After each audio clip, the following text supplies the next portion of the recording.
الحمدللہ نحمدہ ونصلی علی رسولہ الکریم رب اشرح لی صدری ویسر لی امری واحلل عقدۃ من لسانی یفقہوا قولی۔ اس سے پچھلی آیات میں توبہ کا ذکر ایک مناسبت سے آیا تھا، تو ان آیات میں عورتوں کے متعلق کچھ احکام بیان کیے گئے ہیں کہ جاہلیت میں عورتوں پر ان کے شوہروں کی طرف سے بھی ظلم ہوتا تھا اور ان کے وارثوں کی طرف سے بھی۔ جب عورت کا شوہر مر جاتا تو شوہر کے ورثاء اپنی منمانی کرتے تھے، دل چاہتا تو اسی عورت کے ساتھ خود نکاح کر لیتے یا دوسرے کے ساتھ کرا دیتے، اور اگر دل نہ چاہتا تو نہ خود نکاح کرتے اور نہ دوسروں سے ان کو نکاح کرنے دیتے، تو ان کو قیدی بنا کر رکھتے تاکہ اس کو ذریعہ آمدنی بنا دے۔ تو ایسا اس لیے کرتے تھے تاکہ یا تو وہ اپنا مال متاع ان کو دے کر اپنے آپ کو چھڑا لے، یا یوں ہی اس گھر میں قید رہے اور اسی حالت میں اس کو موت آ جائے۔ اور اسی طریقے سے شوہر بھی اپنی بیویوں پر ظلم و ستم کیا کرتے تھے کہ جب ان کو نکاح میں نہیں رکھنا چاہتے تھے اور ان کو طلاق دینا چاہتے تھے تو طلاق دیتے نہیں تھے، اور اتنا تنگ کرتے تھے کہ خود وہ اس بات پر مجبور ہو جائے کہ جتنا مہر اس کو دیا ہے وہ سارا اس کو دے کر پھر وہ اپنی جان چھڑاتی تھی۔ تو اسی ظلم کو ختم کرنے کے لیے یہ آیات نازل کی گئیں۔ اعوذ باللہ من الشیطان الرجیم، بسم اللہ الرحمن الرحیم۔ یا ایہا الذین آمنوا، اے ایمان والو، لا یحل لکم ان ترثوا النساء کرہا، کہ حلال نہیں تم کو کہ میراث میں لے لو عورتوں کو زبردستی، ولا تعضلوہن لتذہبوا ببعض ما آتیتموہن، اور نہ روکے رکھو ان کو اس لیے کہ لے لو ان سے کچھ اپنا دیا ہوا، الا ان یاتین بفاحشۃ مبینہ، مگر یہ کہ وہ کریں کھلی بے حیائی۔ تو اس آیت میں بتلایا گیا ہے کہ تم کو یہ بات حلال نہیں کہ عورتوں کے مال اور جان کے زبردستی مالک ہو جاؤ۔ تو اب مال کا مالک ہونا تین طرح سے ہے۔ ایک یہ کہ اس عورت کا جو شرعی حق میراث میں ہے اس کو خود لے لیا جائے اور اس کو نہ دیا جائے۔ دوسرے یہ کہ اس کو نکاح نہ کرنے دیا جائے یہاں تک کہ وہ یہاں ہی مر جائے، پھر اس کا مال لے لے یا پھر اپنے ہاتھ سے کچھ دے۔ تیسرے یہ کہ خاوند اس کو بے وجہ مجبور کرے کہ وہ اس کو کچھ مال دے تب یہ اس کو چھوڑے۔ اور جان کا مالک ہونا یہ تھا کہ مردہ کی عورت کو میت کے مال کی طرح اپنی میراث سمجھتے تھے۔ تو اسی طریقے سے اس آیت میں اس چیز کی بھی ممانعت کی گئی ہے کہ ان عورتوں کو اس غرض سے قید مت کرو کہ جو کچھ تم لوگوں نے ان کو دیا ہے اس میں کا کوئی حصہ بھی ان سے لے لو۔ تو اس مضمون میں بھی تین صورتیں آتی ہیں۔ ایک یہ کہ میت کا وارث اس میت کی بیوی کو نکاح نہ کرنے دے تاکہ ہم کو یہ کچھ دے دے۔ دوسرے یہ کہ خاوند اس کو مجبور کرے کہ مجھ کو کچھ دے تب چھوڑوں۔ تیسرے یہ کہ خاوند طلاق دینے کے بعد بھی بغیر کچھ لیے اس کو نکاح نہ کرنے دے۔ ہاں ایک صورت میں یہ اس طریقے سے مال لینا جائز ہوگا، کب؟ جیسا کہ فرمایا الا ان یاتین بفاحشۃ مبینہ، مگر یہ کہ وہ کریں کھلی بے حیائی۔ تو اس میں بھی تین صورتیں آ گئیں۔ ایک یہ کہ شوہر کی نافرمانی کرے یا بد اخلاقی سے اس کے ساتھ پیش آئے تو پھر اس کو جائز ہے کہ اس کو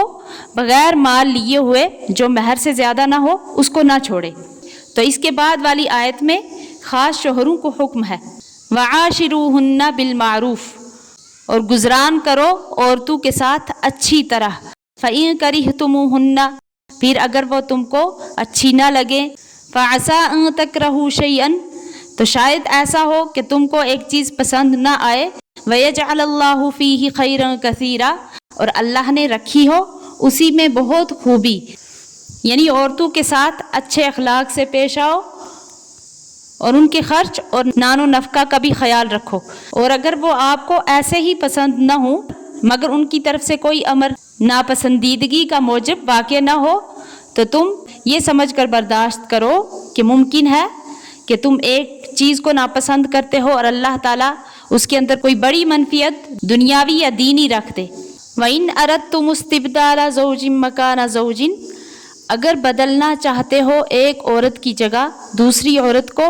وَآتَيْتُمْ إِحْدَاهُنَّ قِنْطَارًا فَلَا تَأْخُذُوا مِنْهُ شَيْئًا، اور دے چکے ہو ایک کو بہت سا مال تو مت پھیر لو اس میں سے کچھ، ارشاد ہے کہ جب عورت کی طرف سے کوئی سرکشی یا بے حیائی کا کام سرزد نہ ہو مگر شوہر محض اپنی طبی خواہش اور خوشی کے لیے موجودہ بیوی کو چھوڑ کر دوسری شادی کرنا چاہتا ہے، تو اس صورت میں اگر وہ ڈھیروں مال بھی اس کو دے چکا ہے تو اس کے لیے یہ جائز نہیں کہ اس سے دیے ہوئے مال کا کوئی حصہ طلاق کے بدلے میں واپس لے یا واجب الادا مہر کو معاف کرائے، کیونکہ عورت کا کوئی قصور نہیں۔ تو اس میں دونوں بات جائز نہیں، یعنی جو دیا ہوا مال ہے اس کو واپس لینا بھی جائز نہیں اور نہ معاف کرانا جائز ہے۔ تو جو ایسا کرے گا تو اس کے بارے میں آگے فرمایا اتأخذونہ بہتانا واثما مبینا، کیا لینا چاہتے ہو اس کو بہتان لگا کر اور سری گناہ سے، یعنی کیا تم یہ چاہتے ہو کہ بیوی پر زنا وغیرہ کے بہتان لگانے کا، کھلا گناہ کر کے اپنا مال واپس لینے کا راستہ نکال لو؟ یعنی جب یہ معلوم ہو چکا کہ دیا ہوا مال واپس لینا صرف اس وقت جائز ہے جب کہ بیوی کسی ناشائستہ حرکت کی مرتکب ہو، تو اب اس صورت میں اگر وہ مال لے گا تو حقیقت میں اس بات کا اعلان کرنا ہے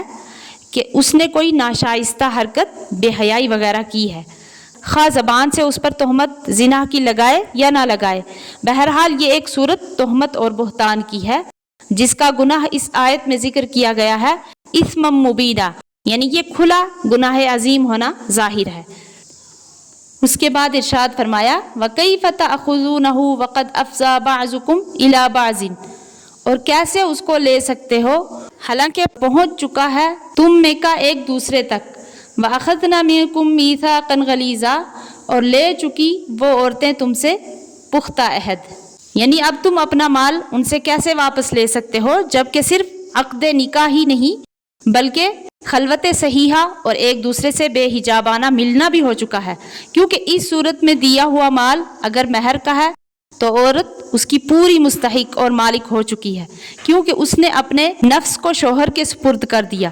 اب اس کی واپسی کے کوئی معنی نہیں، اور اگر دیا ہوا مال ہدیہ تحفہ کا ہے